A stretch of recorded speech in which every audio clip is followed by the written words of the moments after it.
को, उसके लिए प्रॉफिट चाहिए। करेक्ट। हमने बड़ा बिजनेस में शुरू से 3 चीज़ों को ध्यान रखा है, cash, growth, profit. CGP dashboard, cash, growth, profit. Cash advance आना चाहिए, ग्रोथ हर महीने होनी चाहिए, मार्जिन प्रोटेक्टेड रहने चाहिए। ये 3 इम्पॉसिबल ट्रिनिटी हैं।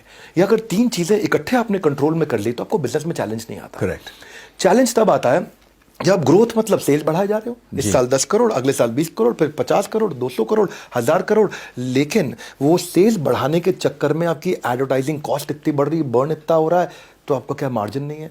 अच्छा, मार्जिन प्रोटेक्ट कर रहे हो, है ना, लेकिन माल उधार दे दिया तो कैश नहीं आया। अच्छा, माल टाइम से ले लिया, मार्जिन भी प्रोटेक्ट कर लिया, लेकिन अब सेल्स नहीं बढ़ रही क्योंकि मार्केट में कंपटीशन बहुत। तीनों चीज़ें बढ़ा करके जब आप चलते हो आप प्रोटेक्टेड रहते हो।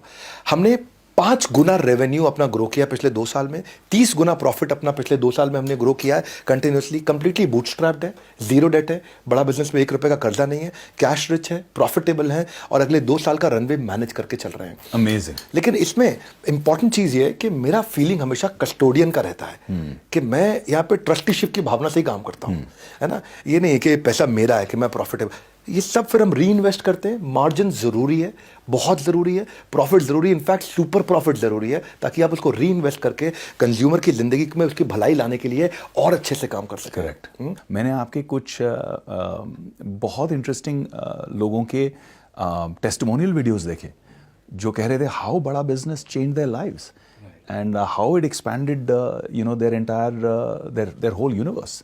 सो आई थिंक उस चीज़ का मज़ा कुछ और ही है। हम मानते हैं कि 9.9 आउट ऑफ 10 है, 0 आउट ऑफ 10। क्या बात है।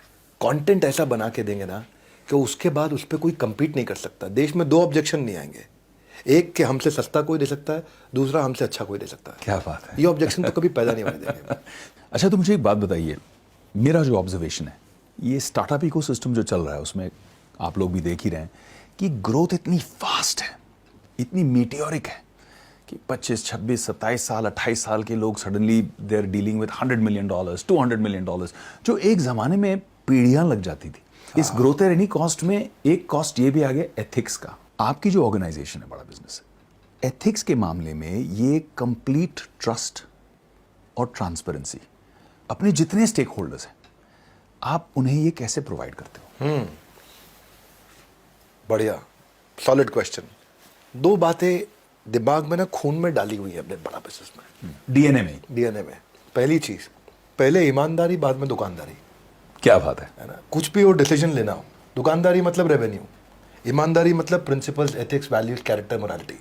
इन दोनों में डिसीजन लेना हो तो पहले ये, बाद में ये, सबके दिमाग में है। दूसरी चीज, मजदूर की मजदूरी पसीना सूखने से पहले मिल जानी चाहिए। सुपर। यानी कि किसी का पैसा देना हो वो टाइम से पहले दे दो। इसलिए हमारी कंपनी में तनख्वाह लोगों को 30 तारीख को मिलती है। अगर 29 को संडे है तो 29 को मिलेगी, 29 को 4th सैटरडे है तो 28 को मिलेगी, उसको लंच टाइम पे मिल जाएगी। इसलिए हम लोग अपने ना लेन देन में, अपने व्यवहार में बहुत मजबूत रहे।